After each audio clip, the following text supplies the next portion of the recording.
E como habitualmente, todos os episódios terminam com um conjunto de dicas. A consultora Deloitte explica alguns aspectos práticos para as empresas que se candidatam a fundos europeus. Hoje temos connosco Alexandre Andrade, partner da Deloitte. Muito obrigada pela sua presença.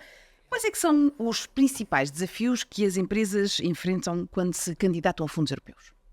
Bom, acima de tudo, a complexidade técnica. É muito importante que cada promotor prepare adequadamente a sua candidatura e, portanto, tem que atender a questões como as condições de acesso da própria empresa, daquilo que na prática diz respeito ao projeto, não esquecer, digamos, um correto mapeamento das despesas de investimento, se elas são elegíveis, se não são elegíveis naquilo que diz respeito, digamos, ao projeto propriamente dito, não esquecer, digamos, a estratégia de financiamento. Falamos de incentivos públicos, mas naturalmente tem que haver outras fontes de financiamento que estejam indexadas ao projeto, e isso é um ponto muito importante de garantir, de facto, que não há dúvidas nessa matéria. Não esquecer também temas de rentabilidade, temas de eficiência, temas de objetivos que estão inerentes ao próprio aviso de abertura e têm que ser cumpridos, e naturalmente o mérito do projeto. Ou seja, há um conjunto de requisitos, um conjunto de intenções do legislador que nós temos que endereçar no nosso projeto de investimento, e com isso ter uma boa pontuação que nos permita a aprovação da candidatura. Para além disso, para além de desafios, existem também seguramente cautelas. O que é que um empresário deve cautelar no momento da apresentação da sua candidatura? Eu diria, antes mesmo da apresentação da candidatura, temos que ter um conhecimento muito concreto daquilo que são as oportunidades que existem, quais são os avisos que existem, quais são os programas que estão disponíveis.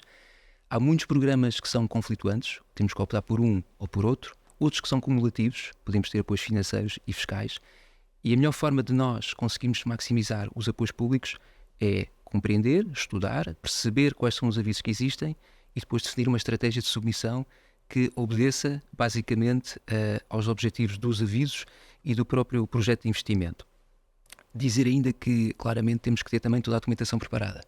Falámos não só da estrutura de financiamento ainda agora há pouco, mas todo o trabalho de orçamentação. É muito importante nós termos os valores bem definidos dos investimentos que queremos submeter, que queremos apresentar.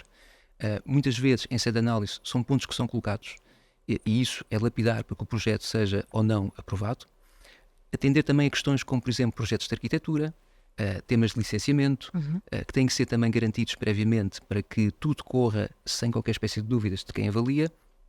E eu diria também temas de pré-projeto, as demonstrações financeiras.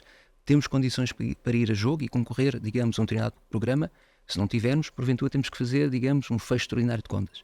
E, portanto, são estas particularidades que nós temos que atender, sem esquecer uma que é determinante, é não começar o seu projeto de investimento antes da submissão da candidatura. Exato, senão as faturas não são elegíveis, não é? Para além das faturas, eu diria mesmo um compromisso firme. Ou seja, se eu tiver um contrato de empreitada, se eu tiver um acordo com um determinado fornecedor, em momento prévio à submissão do meu projeto de investimento, isso pode ser suficiente para não ser aprovado. Okay?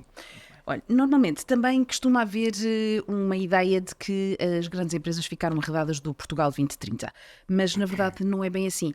Exatamente em que janelas ou de que forma é que as grandes empresas podem aceder ao sistema de incentivos? As grandes empresas podem aceder a fundos públicos.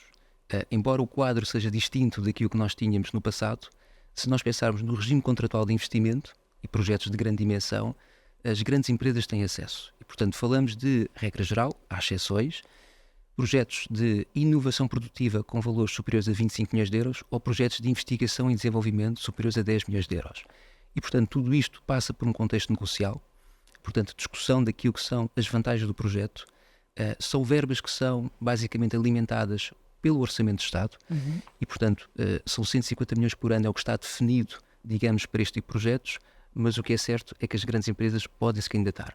Dizer ainda que aguardamos a qualquer momento, um ponto muito importante, a regulamentação do chamado quadro transitório, temporário e de crise, que na prática ajuda e apoia grandes projetos de investimento de uma forma distinta, é isso que é a nossa expectativa, sobretudo na fileira da descarbonização. Quando nós falamos de eletrolisadores, quando nós falamos de painéis solares, quando nós falamos de bombas de calor, ou de componentes, ou de materiais para a produção deste tipo de investimentos e de equipamentos, podemos vir a ter aqui situações muito interessantes que ultrapassam os limites que estão definidos naquilo que diz respeito ao quadro normal e que podemos ter até 350 milhões de euros de subsídios a fundo perdido nestas matérias. E, portanto, aguardar ansiosamente este tipo de operações, porque vão ser disponibilizadas muito em breve e, portanto, naturalmente são as grandes empresas que tradicionalmente fazem estes projetos de investimento, a razão pela qual temos de estar atentos para que as grandes empresas possam candidatar em tempo útil e com o devido cuidado. Alexandre Haddad, muito obrigado pelas suas dicas e pelas suas explicações. Este podcast fica por aqui. Daqui a 15 dias voltaremos a estar juntos. Obrigada. Até lá.